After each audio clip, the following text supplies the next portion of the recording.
Hi, welcome to the last lecture in our product knowledge module of the Nazava Sales Course. Yeah, I can't believe it too.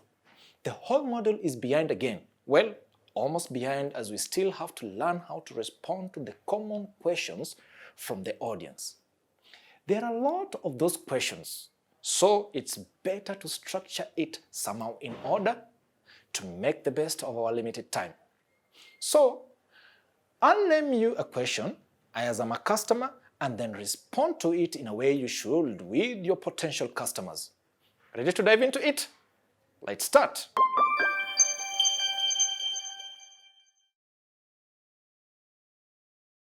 Why does my filter or my water have a smell? If that's the case, make sure you don't use any soap for cleaning the filter, as this is the main cause of that filter smell. Why is my filtration speed too slow? Start with checking whether the hose is installed and whether the upper container is fully filled. How do I clean my filter and how often should I do it? Well, the filter candle needs to be cleaned at least once every 2 weeks.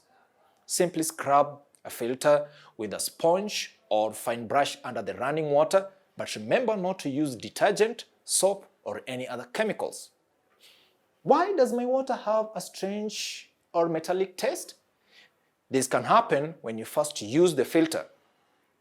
In order to avoid it, you may discard the first container of filtered water due to its odd taste, although it's safe to drink.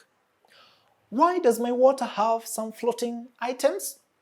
In this case, check whether the filter is properly installed and whether the lid is properly sealed. Well, that's a lot of questions, right? But there's more to it.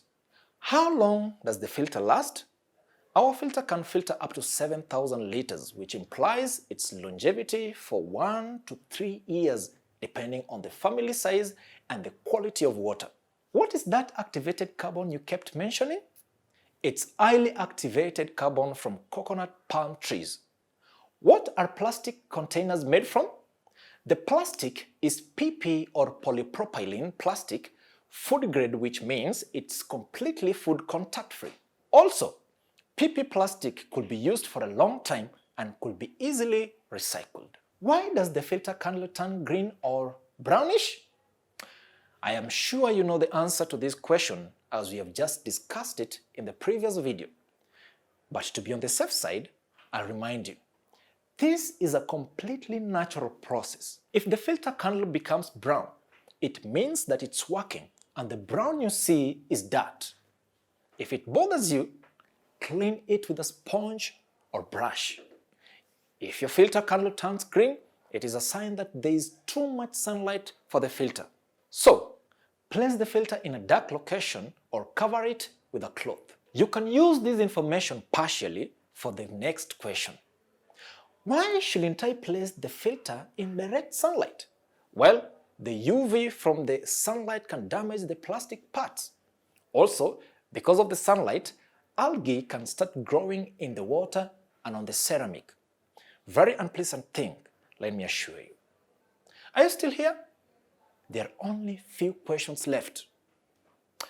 Which minerals will be present in the water after filtration? Well, a large number of natural minerals like calcium and magnesium will still stay in the water, and they're very important for health.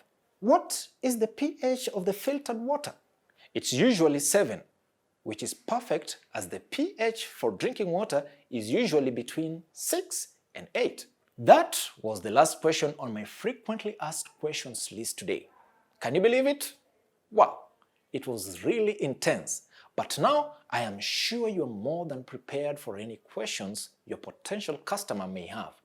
To be on the safe side, check yourself in the quiz after this video. Congratulations on finishing the second module. I'll see you in the third and last module of our Nazava Sales Course. Good luck and see you soon.